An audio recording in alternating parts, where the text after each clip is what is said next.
Friends, good afternoon. Now let's today topic వచ్చేసి science అనమాట. ఆహారంలోని అంశాలు అనే లెసన్ని కంటెంట్ వైజ్ తీసుకుని డిఎస్సికి important bits 6th class let's start the topic. మనకు ఆహార పదార్థాలు ఎక్కడ నుండి లభిస్తాయి? మొక్కలు, జంతువులు, ఇతర వనరుల నుండి లభిస్తాయి. ఆహారం వండటం కోసం మనకు ఏం కావాలి, ఏది అవసరము, అనేక రకాల దినుసులు అవసరమవుతాయి. మనం మొక్కలలో ఏ భాగాలను ఆహారంగా తీసుకుంటాము? వివిధ భాగాలైన కాండాలు, ఆకులు, వేర్లు, పండ్లు, పూలు వాటిని తీసుకుంటాము. కొన్ని ఆహారాల తయారీ పద్ధతులు: మరిగించడం, ఆవిరితో ఉడికించడం, పులియబెట్టడం. ఆహారాన్ని భద్రపరిచి నిల్వ చేసే పద్ధతులు అవి ఊరబెట్టడం, ఎండబెట్టడం, పొగబెట్టడం, రసాయనాలు చేర్చడం, ఉప్పు చేర్చడం వంటివి. ప్రపంచ ఆహార దినోత్సవాన్ని ఎప్పుడు జరుపుకుంటారు? అక్టోబర్ 16. FAO ఏమి నిర్వహిస్తుంది? అందరికీ ఆహార భద్రత మరియు పోషక విలువలు గల ఆహారాన్ని అందించే దిశలో ప్రపంచవ్యాప్తంగా అవగాహన, ఆహార భద్రత కల్పించడం ఇవన్నీ కూడా నిర్వహిస్తుంది FAO.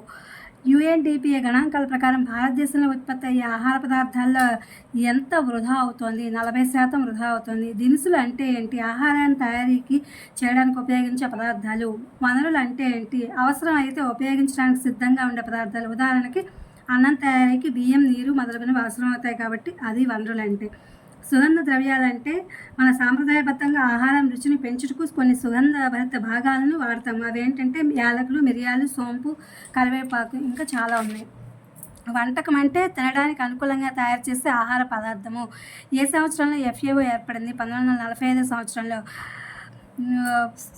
సముద్రం నుండి లభించే అతి ముఖ్యమైన దినుసు ఏంటి? ఉప్పు. సహజ సిద్ధమైన నిల్వ చేయ పదార్థాలకు ఎగ్జాంపుల్ ఉప్పు, నూనె, తేనె. ఎటువంటి ఆహారం ఆరోగ్యకరం మరియు మంచిది? ఇంట్లో తయారు చేసింది. నిల్వ చేయుటకు ఉపయోగించే రసాయన పదార్థాలకు ఎగ్జాంపుల్ బెండోయేట్లు, నైట్రేట్లు, సల్ఫేట్లు. తేనెటీగలు లేకపోతే ఏం జరుగుతుంది? పరపరాగ సంపర్కం జరిగే విధానం తగ్గుతుంది, తేనె లభించదు, పర్యావరణంపై తీవ్ర ప్రభావం చూపును. ఉప్మా తయారీకి కావాల్సినవి ఏంటి? బొంబాయి రవ్వ, నూనె, తాలింపు దినుసులు, నీరు, ఉప్పు, ఇవి కావాలన్నమాట. ఇది ఇవాళ సైన్స్ కంటెంట్. ఇది మీ అందరికీ ఉపయోగపడుతుంది. అప్లోడ్ చేస్తున్నా. Please my channel like, share, subscribe and comment. Thank you for watching. Thank you for our support.